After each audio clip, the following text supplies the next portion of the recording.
tentang ini Aki AKB kan, data Aki AKB Puskesmas Jawa kan sumber data ini kan, bahannya itu bersumber dari mana gitu kan. Namun bisa mengetahui ada Aki AKB di Puskesmas itu kan karena data Puskesmas Jawa ya kan?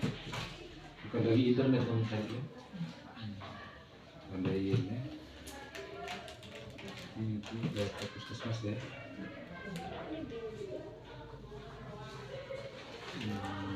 Tinggal tambahin aja nggak bahaya.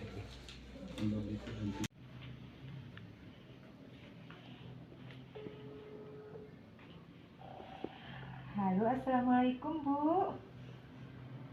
Halo, Assalamualaikum. Waalaikumsalam. Bu, ini saya Suhairi dari Puskesmas bukan? Jadi kan Iya. saya kan ada mau mengadakan kegiatan untuk kelas ibu hamil Bu. Jadi kita maunya bukan pas kegiatan ibu hamil itu ibunya datang dengan pasangannya Bu pada saat kita melakukan kegiatan kelas ibu hamil. Bisa kira-kira Bu Ibu koordinasikan dengan ibu-ibu hamilnya? Bisa Bu, soalnya kan ada nanti via grup nanti saya hubungi mereka dan udah ini saya kontak. Oh iya Bu ya, minta tolong Bu ya nanti pada saat kegiatan kelas ibu hamilnya datang dengan pasangan. Ya, udah dah Bu, terima kasih. Ya, assalamualaikum. Waalaikumsalam. Halo, Assalamualaikum. Waalaikumsalam Bu. Bu, ini mau nanya nih bagaimana koordinasi dengan ibu hamil kemarin untuk kelas ibu hamilnya? Apakah mau datang dengan pasangannya Bu? Oh, alhamdulillah ibu hamil dan pasangannya bersedia datang Bu. Oh iya Bu, berarti udah dikoordinasikan sama ibu hamilnya mau mengajak pasangannya Bu ya? Iya, udah Bu. Oh iya, terima kasih Bu atas partisipasinya Bu ya. Mohon nanti disampaikan nanti jadwal kelas ibu hamilnya ke ibu hamilnya Bu ya. Oke. Ya, assalamualaikum Bu. Waalaikumsalam. Bu, ini kan kita akan mengadakan kelas ibu hamil. Jadi Ibu, saya mohon nanti sampai suaminya juga ikut untuk kelas ibu hamil kita. Jangan hanya Ibu aja yang datang. Ya Bu, saya sampaikan kepada suami saya nanti saya ajak suami saya untuk hadir ke kelas ibu hamil ya. Ya. Bu. Terima kasih Bu ya. Sama-sama Bu. Nanti tolong sampaikan ke suami.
Assalamualaikum warahmatullahi wabarakatuh. Perkenalkan, nama saya Suhairi. Saya juga sebagai staf leader di Puskesmas Jagong. Kami ini adalah anggota laskar CPNS yang angkatan 9 dan kami laksar dengan LAN, Lembaga Administrasi Negara. Di sini kami mengambil kasus apa yang ada di Puskesmas Jagong ini.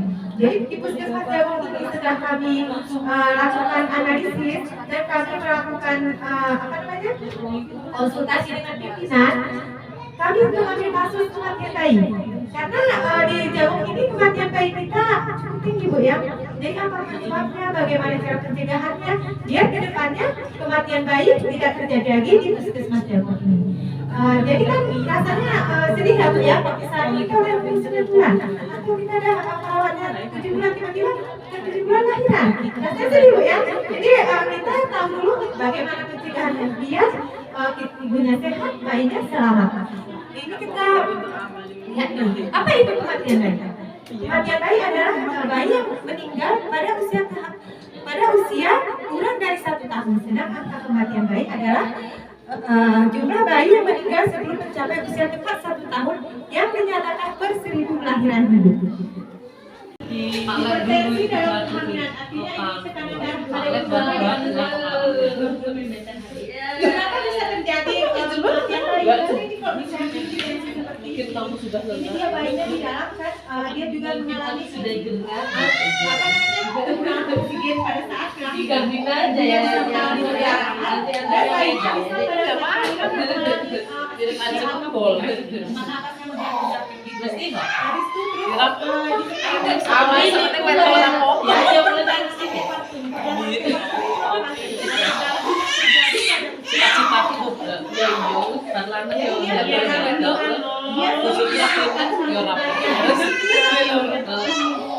barulah jadi pada saat kandungan darah bisa saja cuma dari situ dia mengalami kelahiran. Jadi itu dari kelahiran sebelum waktunya yang prematur besar, yaitu pada kelahiran apa bisa menyebabkan kayak gitu tuh daya tahan tubuhnya kurang kayak gitu. belum nak masuknya di PDM Jadi ini masalahnya adalah di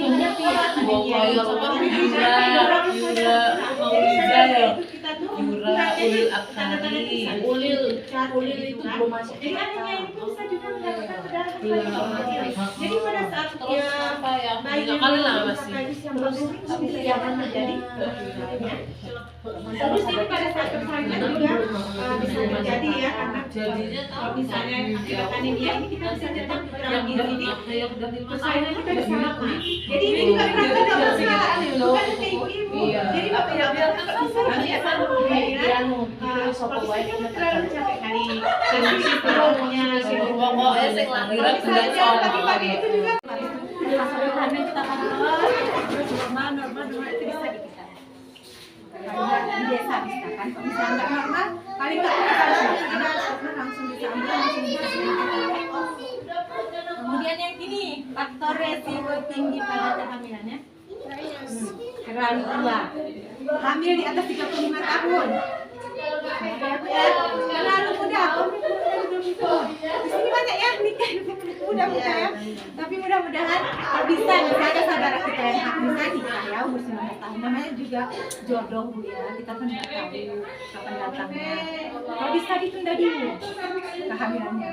Selesai mudah-mudahan hamil lagi. Jadi jarak anak yang pertama sebetulnya lebih dari 10 tahun. Kemudian terlalu cepat hamil lagi, kurang dari 2 tahun anak udah hamil lagi. Itu kenapa bisa? Belum sehat betul tapi udah datang lagi. Itu belum siap rahimnya Bu ya. Kemudian terlalu banyak anak, 4 atau lebih. Ini terlalu banyak anak kita nggak? Ini bisa kalau misalnya terlalu banyak ini, kalau misalnya tidak kita udah terlalu biasa. Rahim kita itu udah nggak sanggup lagi menahan kayak gitu karena udah kebanyakan. Itu meregangnya itu kan udah terlalu banyak, jadi itu bisa menyebabkan darah murah. Kemudian terlalu pendek, tinggi badan kurang dari 145 cm. Makanya sekarang kan ada program stunting namanya. Jadi kita itu persiapkan dari sekarang biar anak kita nanti untuk persiapkan depannya tinggi badannya di atas 145 cm. Terus kemudian dia kehamilan jadi, misalnya nanti bulan berulang-ulang Bu ya, bulan 2 kali, 3 kali, bulan terus. Kemudian yang termasuk tadi yang kehamilan kurang dari 7 minggu tadi. Itu pernah operasi sesar. Jadi operasi sesar ini dia nggak bisa dibilang lahirnya rumah sakit. Ada sekarang dibilangin yang operasi sesar itu cuma ketebalan perut atau seperti apa. Nanti kalau misalnya dah lebih dari 5 tahun bisa normal, tapi itu beresiko. Ya Allah. Jadi makanya kehamilan dia harus di rumah sakit. Misalnya mau normal atau enggak pun dia harus di rumah sakit. Kemudian hamil kembar, yang dibilang adik tadi ya. Rahimnya terlalu meregang melebihi dari kapasitas rahim yang diharuskan ya. Jadi kok rahim kita tuh punya dia kemampuan meregang. Jadi kenapa kalau sudah 7 tahun udah ada istri, udah ada keinginan untuk tanda-tanda melahirkan itu karena rahim tadi terlalu meregang, jadi itu ada kontraksinya Bu. Jadi karena kalau kalian kemarin itu kan terlalu terlalu meregang, jadi dia bisa menyebabkan rahim kita tadi berkontraksi dikiranya melahiran. Kemudian ibu dengan penyakit tertentu ya seperti malaria, TBC, kemudian jantung, HIV ini menurunkan kekebalan tubuh ya. Hepatitis ini penyakit kuning, kemudian diabetes dan diabetes.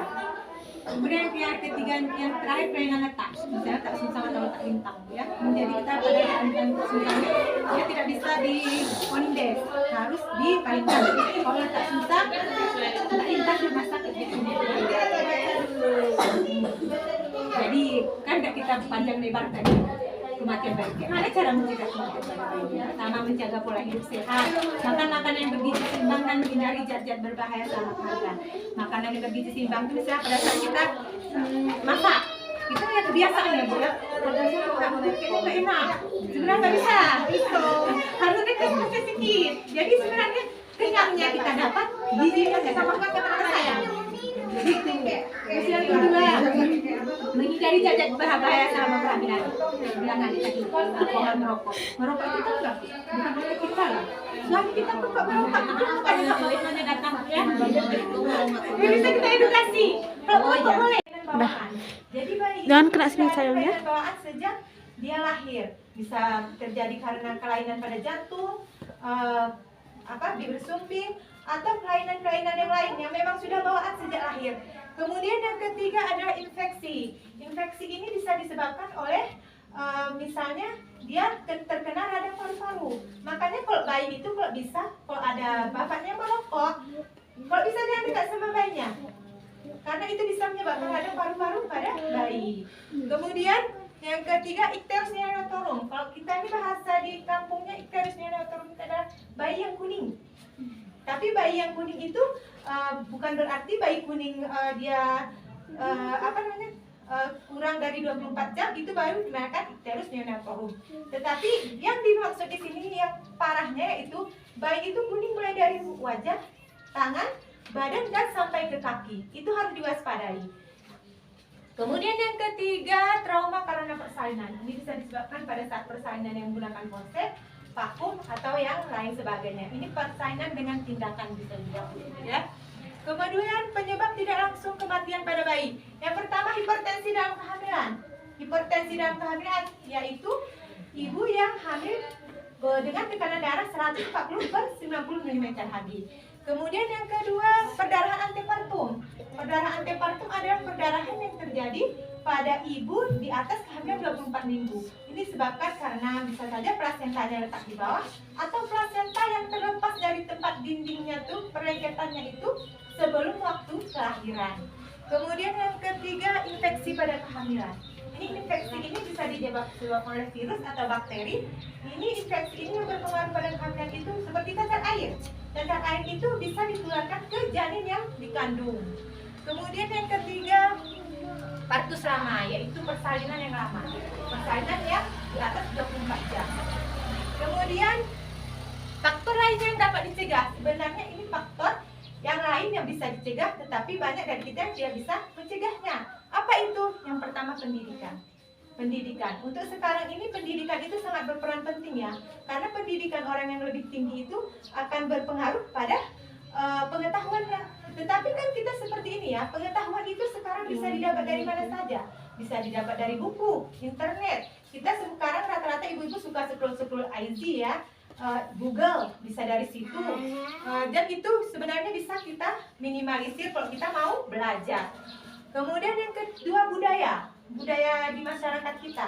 Banyak masyarakat kita yang melakukan budaya yang tidak baik pada saat kehamilan. Misalnya pada saat kehamilan di atas 7 bulan, 8, 9, itu banyak masyarakat kita yang urut ke dukun bersalin. Sebenarnya itu tidak dianjurkan ibu-ibu karena cairan lapisan ketuban kita itu sangat tipis.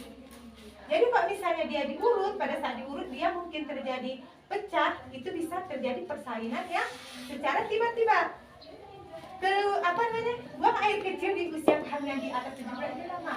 Karena kepala bayi sudah memasuki panggul, dia mau lahir. Kalau nggak masuk ke situ berarti dia nggak lahir, Bu. Ada yang ada yang lain dari bayinya ya mungkin. Jadi jangan terlalu lama menunggu. Kemudian kedua, terlalu muda, hamil kurang dari 20 tahun. Jadi kalau misalnya ada saudara kita nih, dia tamat SMA langsung menikah. Kami tidak melarangnya, Bu. Kalau misalnya sudah terlanjur tidak apa-apa. Tapi kalau bisa, jangan dulu. Harus di atas atas 20 tahun. Tapi kalau misalnya sudah terlanjur, jadi kasih pengetahuan kepada keluarga-keluarga kita, jangan dulu hamil, pakai kontrasepsi. Setelah 20 tahun baru boleh hamil. Kemudian terlalu lama hamil lagi. Jadi jarak anak pertama sama yang kehamilan sekarang ini terlalu banyak, terlalu lama, di atas 10 tahun. Itu juga mempengaruhi. Kemudian terlalu cepat hamil lagi. Ini kurang dari 2 tahun. Ini karena kadang ibunya nggak pakai kontrasepsi, Bu ya. Pakai Jadi nggak ingat, kadang lupa seperti itu, Bu ya. Ya, jadi ini kalau bisa jangan. Kalau memang rencana tidak lupa seperti itu, jangan pil, kita bisa suntik atau implan seperti itu. Kemudian terlalu banyak anak, 4 atau lebih. Jadi ini jangan, Bu ya. Ini juga mempengaruhi. Kemudian terlalu pendek, tinggi badan kurang dari 145 cm. Ini riwayat kehamilan jelek. Dulu pernah keguguran secara berulang-ulang, Bu ya, lebih dari 3 kali. Kemudian prematur, pernah melahirkan bayi usia kurang dari 37 minggu dan lain sebagainya. Pernah operasi sesar, hamil kembar. Karena hamil kembar itu rahimnya terlalu meregang. Jadi dia biasanya sebelum usia 37 minggu bisa terjadi persalinan juga. Kemudian yang selanjutnya ibu dengan penyakit tertentu seperti malaria, TBC, payah jantung, HIV/AIDS, hepatitis. Hepatitis ini penyakit kuning, ibu-ibu ya. Kemudian diabetes, itu penyakit gula. Kemudian kelainan letak, misalnya letak sungsang atau letak lintang. Ini upaya untuk mencegah kematian pada bayi. Jadi kita kan nggak mau ya, udah menunggu kehamilannya lama, habis itu terjadi kematian. Ya, mudah-mudahan jangan. Mudah-mudahan kehamilan kita sehat. Jadi ini upaya untuk mencegahnya. Yang pertama, menjaga pola hidup sehat. Makan makanan yang bergizi seimbang dan hindari zat-zat berbahaya selama kehamilan. Jadi makanan-makanan yang bergizi ini seperti apa? Pengolahannya, ibu-ibu. Jadi kalau masak sayur itu jangan terlalu lama. Nanti gizinya hilang. Nanti kenyangnya dapat, gizinya nggak dapat. Kemudian yang kedua, menghindari zat-zat berbahaya selama kehamilan, termasuk zat-zat berbahaya itu seperti minum keras, Bu ya. Kemudian asap rokok juga, Bu, kalau bisa dihindari. Jadi kalau suaminya merokok, kan dia ibu hamil, suruh di luar. Makanya kenapa kelas ibu hamil semuanya laki-laki, Bu ya, biar diabetes juga tahu. Jadi kalau misalnya asap rokok itu, kita menjadi perokok pasif itu lebih berbahaya daripada perokok aktif. Kemudian ibu hamil melakukan pemeriksaan kehamilan secara berkala. Ini minimal 6 kali selama kehamilan dan minimal 2 kali pemeriksaan oleh dokter. Ini penyebab kematian pada bayi. Yang pertama, penyebab langsung kematian bayi yaitu prematuritas, yaitu kelahiran pada usia kehamilan kurang dari 37 minggu. Jadi kalau misalnya usia kehamilan kita itu masih kurang dari 37 minggu, itu bisa menyebabkan bayi dengan berat badan lahir rendah, dan bisa juga menyebabkan bayinya paru-parunya belum matang. Jadi pada saat dilahirkan bayinya bisa mengalami pernapasannya megap-megap, atau kalau bahasa kami di medis itu asfiksia namanya. Seperti yang uraian pada nomor 2 ini, yaitu asfiksia yang merupakan penyebab kematian pada bayi. Ada yang tahu berapa kali kunjungan pemeriksaan kehamilan? 10 sekali. Iya, minimal 6 kali dalam kehamilan. Minimal 6 kali.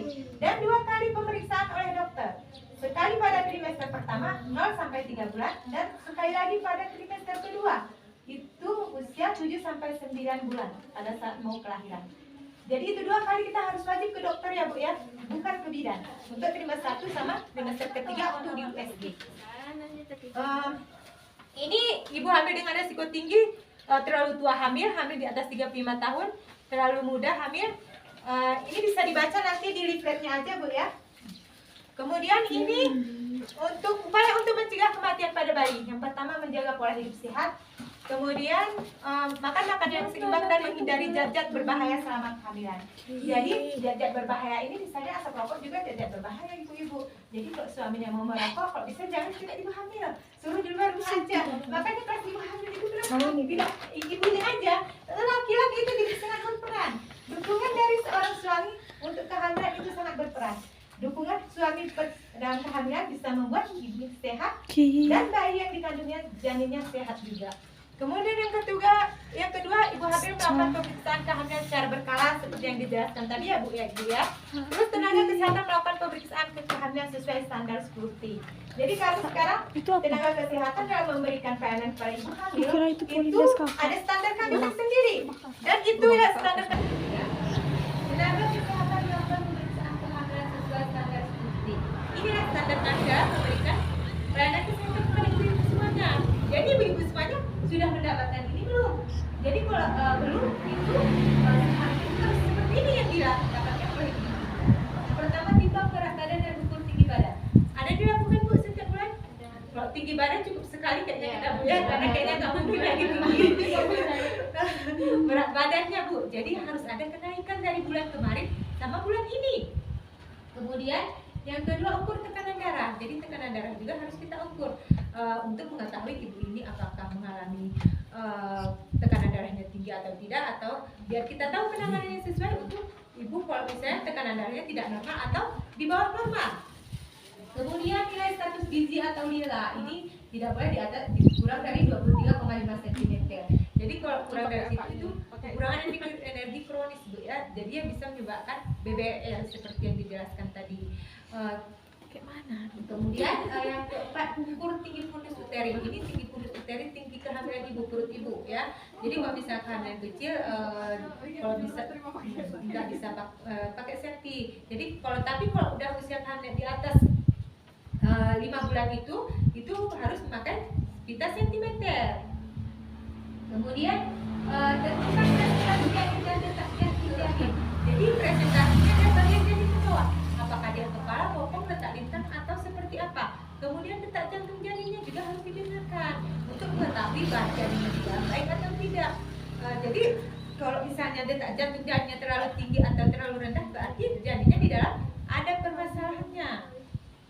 Kemudian screening imunisasi tetanus toksoid. Jadi ini screen ibu-ibu juga pada saat kehamilan juga harus dititip. Itu untuk menghindari penularan tetanus neonatal pada bayinya. Udah dititip ibu-ibu semuanya? Belum. Sekali belum Bu?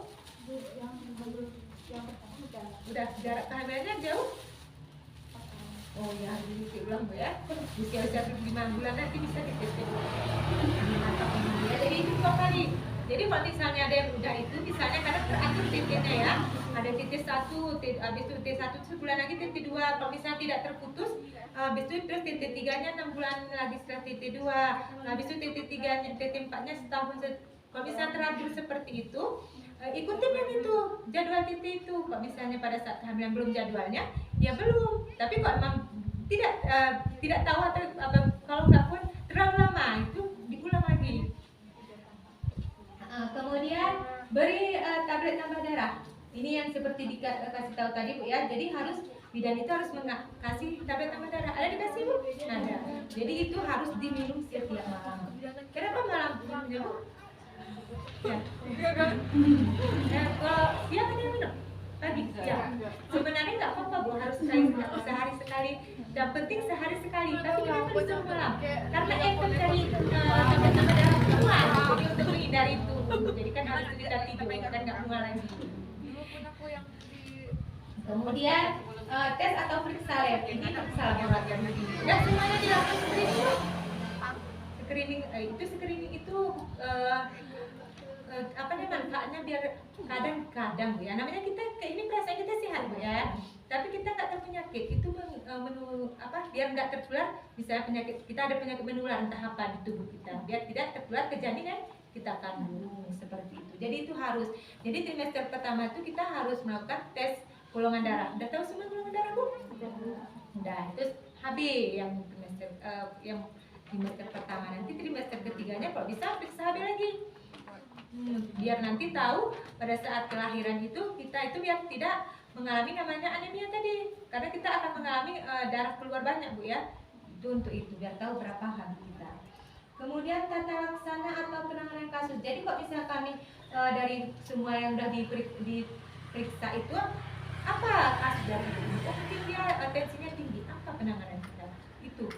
Kemudian yang ke-10 pembicaraan atau konseling. Jadi kita harus memberikan konseling pada ibunya. Oh ibu ini dari hasil pemeriksaan kami, alhamdulillah nih bayinya sehat, tetapnya. Itu semua harus dijelaskan dan dijelaskan apa edukasi kita biar ibu-ibu sama bapak-bapaknya paham. Kalau pemeriksaan kehamilannya kok misalnya sehari-hari ditemani suami Bu? Kalau misalnya aku pas bukan apaan ditemani kayak gitu ya Bu ya. Kok misalnya ke bidan jarang Bu ya? Jarang. Seharusnya iya juga Bu. Namanya kita kehamilan itu kita hamilnya tetapi dukungannya 100% dari suami. Karena itu mempengaruhi janin yang kita kandung. Makanya kalau bisa kelas ibu hamil itu sama bapaknya juga Bu. Tapi jarang sekali dia hadir Bu ya. Karena alasan mungkin bapaknya kerja Bu ya. Bapaknya sibuk. Kemudian istirahat yang cukup selama kehamilan. Jadi selama kehamilan itu kita siang sama malam harus istirahat yang cukup. Jangan kalau misalnya lagi capek, lagi berantakan rumah, kalau memang lagi capek tidur aja. Apa nggak berantakan? Biar aja orang ngomong. Yang penting kita dan bayi kita sehat. Kemudian lakukan senam hamil. Ini sepertinya belum ada Bu ya? Belum senam hamil. Kalau bisa ini juga nanti insya Allah akan kita lakukan kalau ada waktu ya. Kemudian ikuti program keluarga berencana. Jadi ini harus kita kalau sudah lahiran KB langsung Bu, jangan enggak KB. Jadi takutnya nanti belum usia 2 tahun nah kita udah lahir lagi adiknya. Pertama repot, yang kedua resiko tinggi kita Bu, rahim kita belum siap, belum sembuh sekali, tapi udah diisi lagi. Kemudian tenaga kesehatan melakukan pendekatan keluarga dengan melakukan kunjungan rumah secara terjadwal. Jadi ini juga untuk menumbuhkan tidak ada jarak antara tenaga kesehatan dengan ibu hamil. Jadi kalau misalnya dulu kalau orang tenaga kesehatan kunjungan rumah pasti dibilang sakit apa kali. Kalau sekarang enggak. Kalau sekarang mungkin masyarakat sudah teredukasi Bu ya. Sebenarnya kunjungan rumah itu bukan untuk yang sakit aja, yang sehat pun dikunjungi. Jadi kalau misalnya ada salah satu di sini nanti resiko tinggi, saya juga ada kegiatan nanti kunjungan rumah. Biar kita edukasi juga sama suaminya. Karena di kelas ibu hamil itu tidak efektif Bu. Suami sama keluarga jarang datang. Jadi kalau misalnya nanti ada apa, kita akan melakukan kunjungan rumah. Kemudian berikan imunisasi dasar lengkap pada anak. Jadi imunisasi ini sangat perlu biar anak-anaknya kalau terpajang nanti virus yang sama itu Bu, dia itu kuat, tidak ada perlindungan. Oh dulu virus ini udah ada menyerang aku. Jadi dia ada kuat virusnya. Makanya anak-anak kita sekarang harus diimunisasi. Kenapa habis imunisasi? Sebagian efeknya demam. Itu perlawanan tubuh Bu. Itu perlawanan tubuh nggak apa-apa. Jadi nanti dia pada saat nanti virus yang kuat yang sama seperti itu menyerang dia udah nggak sakit lagi. Kemudian fasilitas kesehatan. Jadi ini kalau kami melahirkan misalnya di Polides melahirkan, misalnya ada kegawat daruratan cepat ditangani karena kami punya namanya jejaring. Jadi bisa dirujuk langsung cepat ke puskesmas, ke rumah sakit. Tapi kalau misalnya bukan di tenaga kesehatan, kan kita mikir lagi Bu ya, kemana habis nih seperti itu. Kemudian lakukan pemeriksaan tumbuh kembang bayi secara teratur setiap bulannya. Jadi ini asfiksia, ini adalah penyebab juga kematian pada bayi. Bayi itu bernapasnya megap-megap, jadi dia tidak bisa bernapas spontan. Pernapasan bayi itu 40-60 kali per menit ya.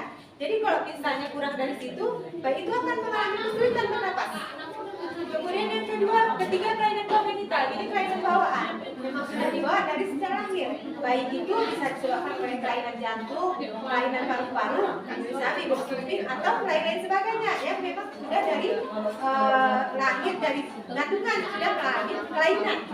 Kemudian infeksi. Infeksi ini disebabkan oleh virus atau bakteri. Jadi infeksi pada bayi ini bisa disebabkan oleh misalnya pneumonia atau peradangan pada paru-paru.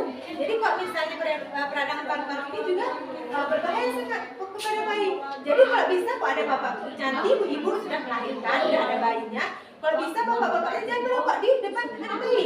Karena kalau menjadi perokok pasif itu bayi itu sangat berbahaya. Takutnya kita nanti dia kena pneumonia atau peradangan pada paru-parunya. Kemudian yang kelima, Icterus neonatorum. Ini kalau bahasa kampungnya kita penyakit kuning ya. Jadi penyakit kuning yang kalau misalnya bayi dalam 24 jam setelah dilahirkan dia kuning badannya itu tidak normal Bu. Jadi itu adanya kelainan pada bayi tersebut. Jadi yang penyakit kuning seperti apa yang bisa mengakibatkan kematian ini? Kuningnya dari muka, kemudian tangan, kaki, badannya semuanya kuning. Dan pada saat dilakukan pemeriksaan laboratorium kadar bilirubinnya tinggi. Jadi nanti kalau itu ada misalnya bayinya kuning di wajahnya, tidak di seluruh tubuh ya misalnya, itu kasih aja ASI yang banyak, ya kuningnya berkurang pada saat dia buang air besar atau buang air besar. Tetapi kalau misalnya kuningnya kembali di seluruh tubuh, itu langsung ke petugas kesehatan. Dia dilakukan penanganan yang sesuai dengan bayi tersebut. Kemudian trauma karena persalinan ini bisa disebabkan karena persalinan yang dengan menggunakan peralatan atau seperti tabung atau korset. Kemudian penyebab tidak langsung kematian bayi. Ini penyebab tidak langsungnya ini berhubungan dengan ibu pada saat kehamilan. Pertama, hipertensi dalam kehamilan. Ini tekanan darah yang di atas 140/90 mm3 pada masa kehamilan. Itu juga harus diwaspadai karena kita takutnya bayinya di dalam juga mengalami kekurangan oksigen karena hipertensi dalam kehamilan ini berbahaya sekali, Bu. Pada saat persalinan bisa dia menyebabkan kejang-kejang hidupnya dan bayi yang di dalam juga mengalami asfiksia pada saat dilahirkan. Jadi kalau misalnya ibu tekanan darahnya tinggi, tensi teratur ke bidan. Kapan ada keluhan atau seminggu sekali lakukan tensi ke bidan, ya. Kemudian yang kedua, perdarahan antepartum. Ini perdarahan di atas 24 minggu. Ini bisa disebabkan oleh pertama kelainan plasentanya. Misalnya plasenta letak di bawah, ya. Itu bisa menyebabkan juga perdarahan. Kemudian plasentanya lepas sebelum waktunya persalinan. Ini juga bisa menyebabkan perdarahan juga. Kemudian infeksi pada kehamilan. Ini infeksi pada kehamilan ini disebabkan oleh virus atau bakteri. Kalau kita di sini sering infeksi ini terjadi pada kehamilan yaitu campak atau cacar air. Jadi campak cacar air itu bisa menular ke bayi kita kandung ibu. Jadi kalau misalnya nanti ibu menderita campak atau cacar air, segera lakukan pemeriksaan ke dokter biar tidak terjadi penularan ke bayi yang dikandung.